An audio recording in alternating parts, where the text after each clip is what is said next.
Good afternoon to all viewers of the Influencer.iq podcast. My name is Charles. One of our members called Josh is here with me as well. We are two ambitious friends who has the aim to strive for greatness and help influence other people our age by bringing people like Mr. Daniel over here to speak about his role and what he's done over the past couple of years. Mr. Daniel, would you like to give an introduction? Yeah, sure. So, obviously, my name is Daniel Benham. I live in Woking, have done most of my life. And in terms of my professional career, well, I have pretty much been working jobs from the moment I could. Started off in humble beginnings in a shoe shop, one that we all know. It's called JD Sports. Was there for almost 2 years when I was a lot younger. I was one of the top salespeople there. We didn't really have sales targets, but I decided to make my own. And I'd always be the employee of the month, top salesperson, top add-on salesperson of the month. So that's where I generally found my feet in terms of business. I knew that I was good at doing business, but obviously JD Sports, there isn't really a progression there. Unless you're going to be there for like 20 or maybe even longer years to really reach the higher echelons.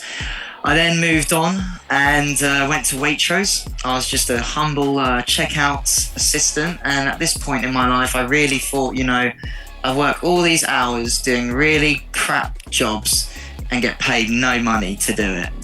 So at this point in my life, I was just about to go to uni actually, and I decided to start my own business. I was really into music at the time, so I thought, something to do with music, something to do with one of my hobbies, because you're always going to be passionate about something you enjoy. So at the time, I just started getting into DJing, and Facebook Live had just been, invented, I guess. There wasn't a thing for live before. It was all like you make a video, you post it online. So we decided to start an internet radio station focusing on live broadcast. Started off as a one-man band in my bedroom. Had a little camera on a tripod on my bed, little DJ decks. They were really just run-of-the-mill crap to say the least, but it started off there. First year, I started putting out these little podcast / radio shows online. I had my friends at college laughing at me saying, what's this about, what are you talking about? So yeah, the first year went by, didn't really get much traction, and then we reached our second year and we actually looked at a partnership. So my uncle lives in Japan, a little bit of history about him. He's worked in music for about 30 years. And the radio out in Japan sucks, to put it simply. It's all talking and no music. So we partnered up and used the same concept in Japan as well.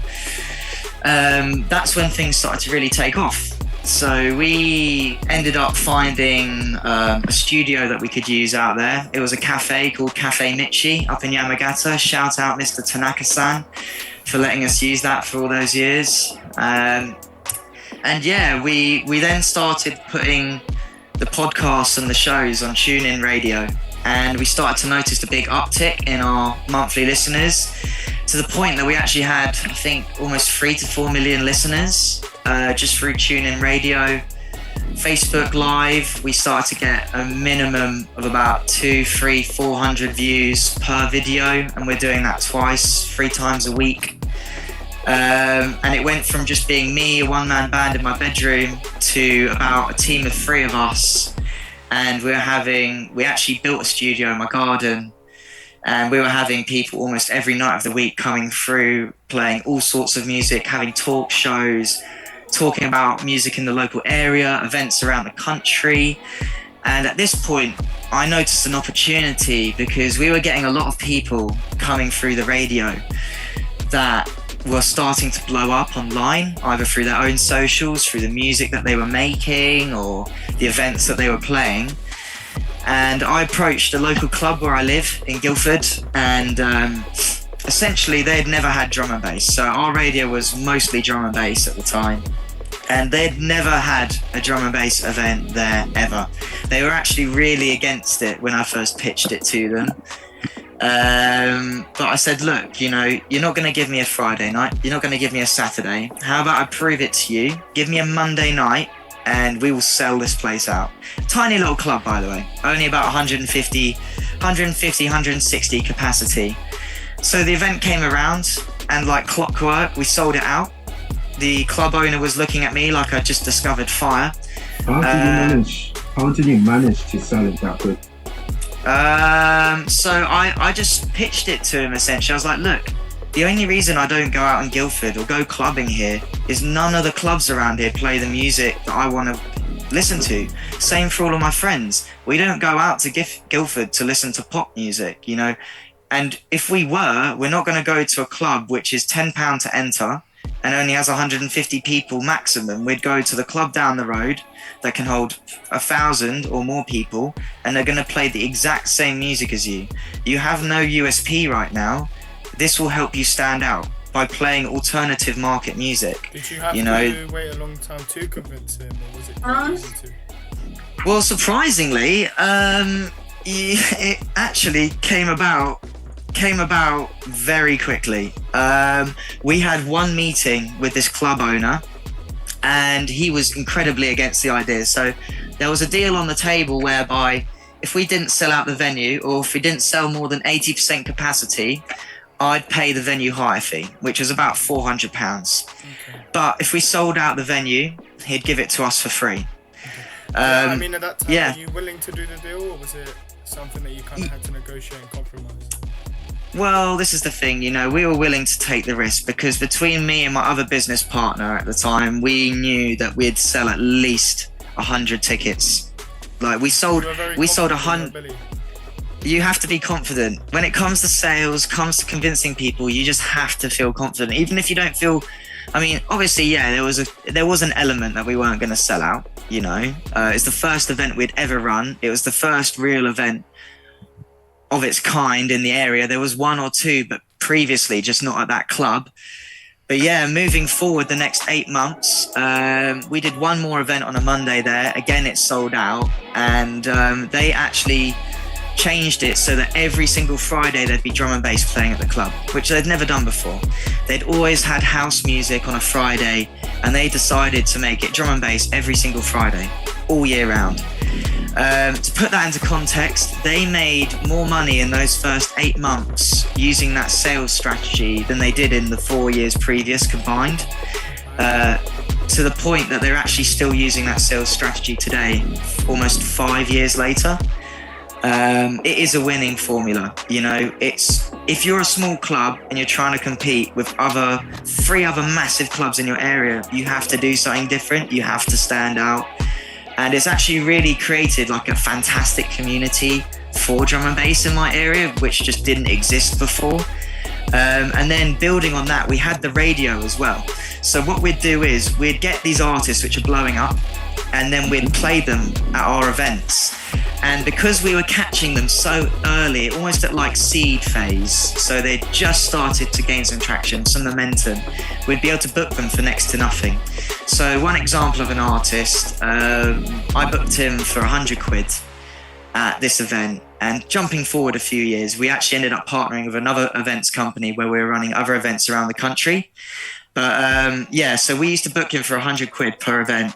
When I partnered with my other events partner, we started touring him.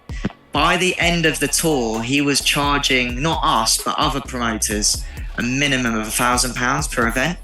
Whereas we were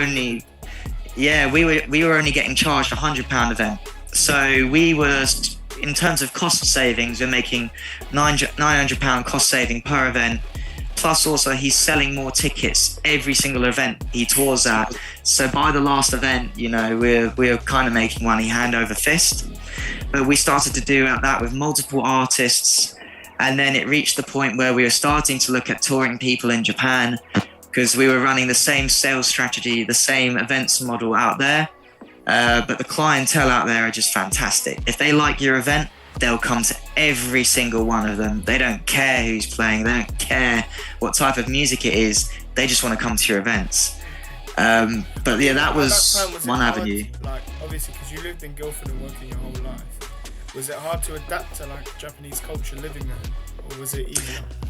So I didn't actually live there. I would travel out there maybe once a year. I'd have weekly conferences with my team out there. So I had my uncle Steve, who is the other director of the business. So I was the director of UK operations. Steve was the director of Japan operations. And between the two of us, we'd share what was working at either end, share what's not working. You know, if something was working over in the UK, we'd test it out there, and 9 times out of 10, it would work. It's a very similar market. The only difference is the language. You know, the language, like you say, no one speaks English at all. Okay. Especially in the town that we started off in Japan. There's a town called Yamagata. About 200,000 people live there. It's up north. But yeah, no one speaks English at all. So we had that really cool almost USP about the radio station, whereby we embrace lots of different cultures. We embrace a lot of different music values. So out there, we didn't have so much drum and bass. It'd be more like indie rock, pop, house music, rap, lo-fi, hip hop, all sorts of music, jazz, you know. And it actually reached the point where we met a contact from Panasonic, and they really loved what we were doing out there. So they became our main sponsor. So they supplied us with loads of DJ equipment, record decks, mixers, Pioneer decks, all sorts of crazy things. And then just before COVID, actually, we had a really big project in the pipeline. So Panasonic actually bought a music school in Yamagata. Okay. Where we were based, and they basically said to us that we would get exclusive rights for teaching DJing and production out there. So we'd be able to get our artists and DJs and resident DJs that are already in Japan teaching out there and getting paid for it as well. And then what was in the pipeline was we were going to start sending some of our resident DJs from the UK to teach out there as well. But yeah, as I slightly alluded to a second ago, COVID just completely bombed all of the ideas out of the water. I mean, I've never experienced, well, anything like that in my life. We went from a business that was rapidly growing, and when I say rapidly growing, I mean year 3 we broke even. This is the UK end. Year 3 we broke even. By year 4, we were turning about almost $250,000 gross in terms of revenues from the events. In terms of net profits, anywhere from 80,000 to 120,000 a year. But most of that would be reinvested into either new equipment, expanding our marketing to try and find new locations to run events at, finding other partnerships whereby we might invest into other events, or we'd license a brand and we'd run the event for them and do a 50-50 profit share. We'd do that quite a lot, actually. That was a big money earner. So have you ever heard of hospitality in terms of hospitality drum and bass? Yes. So what we'd do with them, luckily we didn't sign an NDA on this, so I can tell you. But what we'd do with them, we'd have an arrangement whereby we would give them one of the locations. So we had 8 locations that we worked at. So Leeds, Exeter, Cardiff, Plymouth, Birmingham was one of the next ones, London, Guildford and Brighton. And we would essentially use their brand in one of our locations. So it'd look like a hospitality drum and bass event, but we'd run it all for them. We'd pay for the venue hire, we'd pay for the security, we'd set up all the marketing, all of that stuff. And then what that would allow us to do, we could use their brand and they would supply all the talent for the night. So they'd supply artists from their roster for free. So instead of us having to spend, let's say, 8 to 15,000 on acts for the night, it'd be completely on the house. And then all we have to do is make sure it runs tickety-boo, and we split the profits down the middle. Being Quick hospitality, question. yeah, jump in, Giles. So when it comes to okay, so what if the event didn't go smoothly, or the guy that they gave you was not up to your standards? So What would you do then?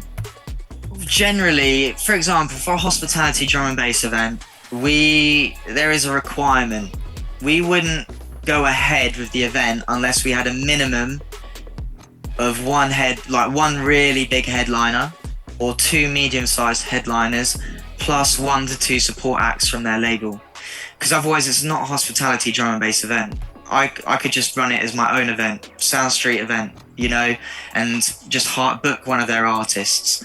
It makes sense for us to use multiple artists from their roster. So there would be an element of, we need X, Y, Z, what is available on the day. There's no point running the event if you think it's going to make a loss. However, though, you can't predict every outcome. That's why I'd suggest to anyone that is trying to get into the events market and running them, not like conferences and such but more like club nights and things like that. It's good to have multiple locations because you can limit your risk. If you have one location, for example, like how I started out, if you have one location and you make a loss that night, you're making a loss. You've spent £1,000 and your net is only £600 back. You've lost 400 quid. So, for example, if you have 4 locations and you turn a profit on 3 of them and you make a loss on 1, you're still making money. If you, for example, our cash cow was Leeds, so I'd say a good 7 out of 10 events that we were running out there were sellout events. Okay. And that basically so you normally means... make around a profit? What's that? So you normally make around a profit? So we'd always be making profit. If you're starting out a new location and trying to build a brand in that area, so like if we identified an area that had an untapped market for drum and bass, you might have to run a loss for your first event to build that community. So like, for example, in Guildford, I'm very lucky, I've grown up here. I already know loads of people that wanted to come to that kind of event. Whereas, for example, somewhere like Plymouth, you have the university and you have to try and build up brand awareness. So we wouldn't always run hospitality drum and bass events. We'd like to build up our own brand because then, we get to keep 100% of the profit. We don't have to go 50-50. So for example, if we identified Plymouth, we're going to spend anywhere between 5,000 and 10,000 on a big event. We might make a £2,000 loss, but then we'll run again a similar budget event a month or 2 later, and we probably will make a profit because we'll have the repeat customers who are like, oh my god, there's actually an events brand playing the music I like here, and they'll tell all of their friends. They'll straight away tell all of their friends and be like, oh yeah, you've got to come to the next one. It was so good. With your consumers of your company, would you say that consistency in them coming was actually as important as maybe the brand awareness? 100%. Having a constant supply of events, a constant supply of marketing materials. That's partly where the radio fed into all of this. We would get artists that were playing at our events to come on the radio and do like a warm-up before the event to build awareness of the event that was coming up maybe a week later or 2 weeks later. So we'd invite the support acts or the headline act down to the studio. We'd run a live stream, we'd put it up on TuneIn, we'd put it up on Facebook, we'd sometimes do a recorded mix and put that up on SoundCloud, Mixcloud, and that would be essentially just free marketing. That's really good engagement with your target audience, and also it's just free promo for your event. Most ticket sales for these kind of events occur within the final 2 weeks prior to the event going ahead, with the vast bulk of that being the 2 days before. I would say generally you're going to be doing 50 to 60% of your ticket sales the day of, if not the day before the event. And you'll start to see some kind of uptick about 2 weeks before. So generally when I'm running the campaign for an individual event, I'd be spending maybe 400 to 800 pounds per post a week or two before, pushing the ticket link, not the event page link, pushing the ticket link. What was the biggest artist you ever recruited?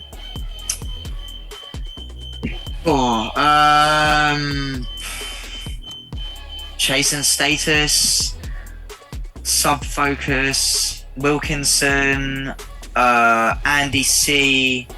Wait, I've never heard of them. You've never heard of these people? No, what type of genre are they? All drum and bass. So Chase and Status are platinum producers. You know, they've been all around the world. They've had multiple #1 hits in the pop UK charts. Same for Subfocus. He's had multiple #1 hits both in 2012 and also Desire was I think it just recently went gold about 2 years ago. Yeah, I know this one. Yeah, so he was one of our biggest acts. He's called Nick, absolutely quality fella. We used to book him for loads of stuff all around the country. Dimension as well. Dimension went to my school, funnily enough. So yeah, whenever I catch up with Rob, I just see how he's doing. He's just traveling the world these days, doing what he loves, So, you know, making music. How you kind of like got those people together? Because that sounds really good, but how did you kind of get those people to join your concerts, and how did you sell it to them? Did you have to sell it differently to the clubs? Oh no, this is so are you talking about the artists or the clubs? The artists. Yeah, so the artists, you build up that relationship over booking with them. So I started off very small scale. I only had limited budgets when I first started, but by year 3, with my events partner, I had a separate deal with another events brand who we would license like hospitality through and etc. I had a deal with them whereby they would front the cost of all of these events, and then I would do a 50-50 profit share. So if we made a loss on the events that I was involved in, I'd pay 50% of the loss. If we made a profit, I would take 50% of the profit. Obviously, building up the relationships with these artists was over years of booking them. You know, you're spending thousands of pounds with these people. You know, Hybrid Minds, we did a tour. We helped them with their outline tour just before they blew up. They had this song called Touch with Charlotte Haining. Massive song. Essentially took them from being a 2 to 3 grand artist to book all the way up to, by the end of their tour, about 10,000 per booking. You know, that's 10 grand for an hour to 2 hours max. I mean, for example, Chase and Status, £20,000 to book them for an hour. If you want the Return to Jungle set, it's going to be 25,000. And if you want to book them for a festival booking, it's probably going to be about 35 to 50,000. So depending on the size of your event, the size, the type of the event, whether it's a festival or a club night, what type of set you want them to do, this can affect all of the amounts that they're going to charge you. But yeah, we would build up these relationships with these artists just because, you know, we book them and they come to our night, and then obviously you're there on the night and they get used to seeing your face. So it kind of reaches the point where like, hey, it's you again, you know what I mean? But yeah, obviously... Would you say keeping that connection was something really important with these people? And as well, how did you kind of do that? So I don't actually chat so much with that part of the scene anymore, except for the project I'm working on now, but I'll come to that in a minute. At the time, most of the contact is through their agent, because obviously you're trying to organise and schedule your events. And if you can say to the agent, for example, I'm going to book this artist for, let's say, 5 different locations over the next 6 weeks, they're going to rip your arm off. You're also going to get a big discount on that as well. You know, if you're just doing one event, they're going to charge you maybe 5 grand. If you say that you can book this artist for 8 locations, you can lowball them and say, I'm going to, you know, it's going to be 1,500 to 2 grand per event. that your act is going to be getting a lot of publicity and constant work for the next 6 weeks. So a lot of the time that would help a lot. But keeping in contact with these people, it's normally through Instagram or people that you build the relationships on the night. But generally I'm running around like a headless chicken on most of these evenings. So for example, I had a full-time job on top of doing this at the time. So I'd work in a gift shop.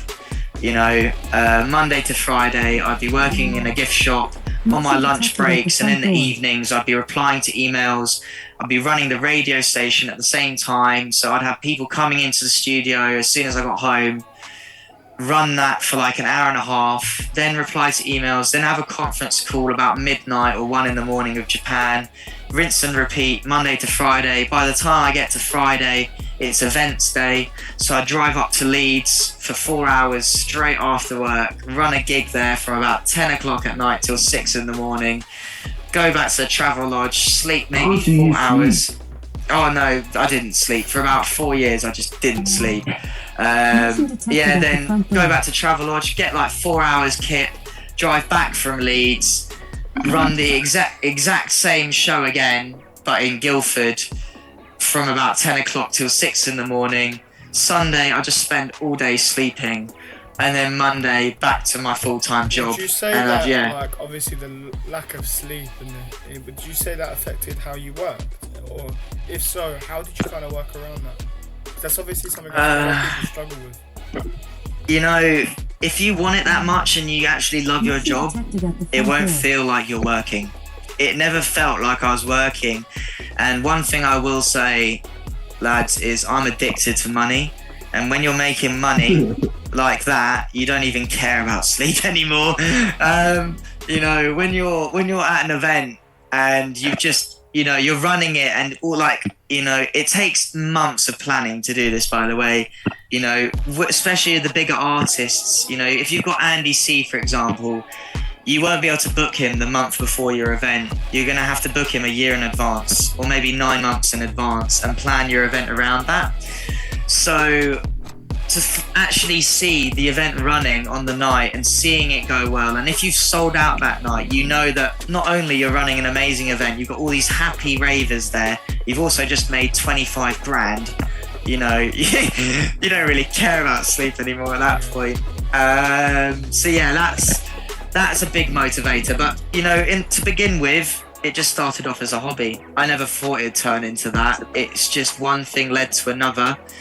And then, you meet so many great people on this journey. And if you are passionate about what you're doing and you're doing a good job, I find generally you don't even have to reach out to people. People come to you.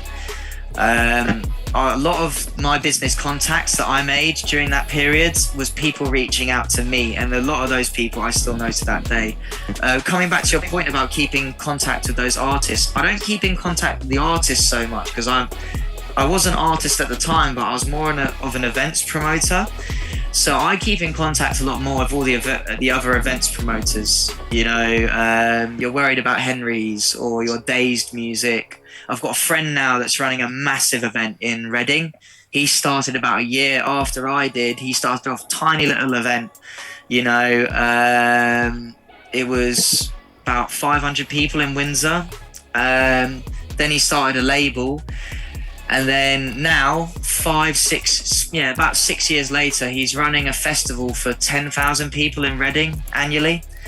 They increased their capacity from 5,000 last year to 10,000 this year, and I think they're looking at expanding even more this year. So I'll put it this way, if you really care about what you're doing, and you really love your job, it can lead to great things.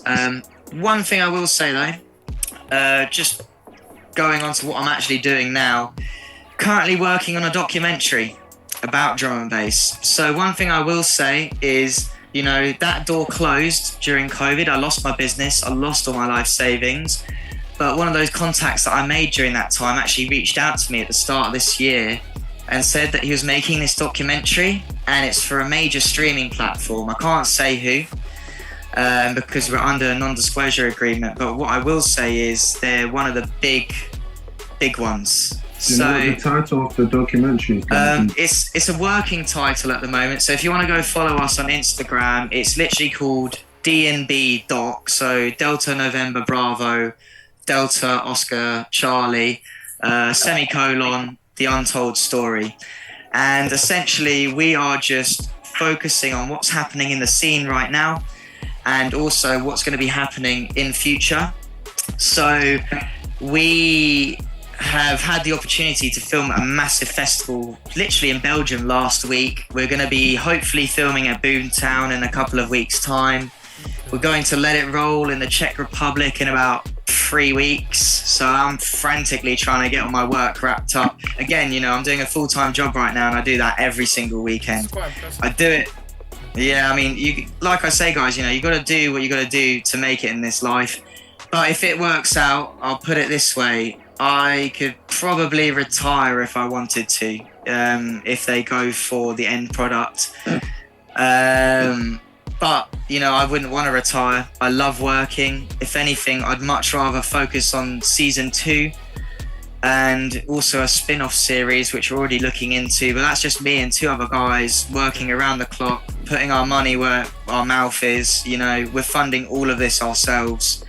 And I'll put it this way, we've already spent a lot of money doing it. And there is no guarantee that it will work out. But if you feel confident, like I was saying, when I first started, I went to that club, I just felt confident that it was going to work. And if you feel confident enough, honestly, the world's your oyster. The job I'm at now, I work in tech. I never thought I'd be working in tech, but I'm doing it now.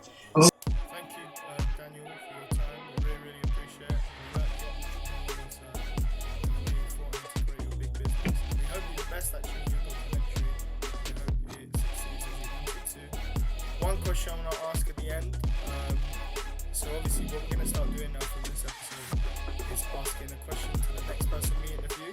So we're going to ask you, Daniel, to ask that question to the next person and bring up the idea. What question would you ask? What's the scope for your next person, or is it still in the pipeline? Well, Giles, if you Is a senior software engineer. Senior software engineer. So obviously being part of a tech company, I actually work in the developer house part. So I work with 20 odd developers. And what I'd say is, in terms of a question, what would you say the future is for software developers, considering how big of an influence AI is having on the industry? Obviously at the moment, you know, it's not quite reached the point where it can do the job of a developer, but it is reaching the stage now whereby it can almost completely automate and assist certain processes. So what my question would be is, how do they think AI is going to integrate with software development processes? And further to that point, do they think that AI will replace software developers in the future? Or timelines on that as well, actually. Okay. Well, guys, that's the end of the podcast. Hope you guys enjoyed watching. Make sure to follow, like, subscribe to the channel. Make sure to follow us on LinkedIn, YouTube, Spotify, everywhere. Okay. Oh yeah, and also follow me. Oh yeah. I'll be putting the description, the link in the Benham. description. Yeah. For the YouTube, everywhere else. So, yeah. You guys have anything else to say? Before we close? No. Not really, other than thanks so much for having me. It was an absolute pleasure. You know, you 2 are fantastic blokes, and I honestly wish you all the best of this endeavour. You know, I do think it will end up going somewhere. So, yeah, best of luck to you both. Thank you. Thank you. Thank you very much. No worries.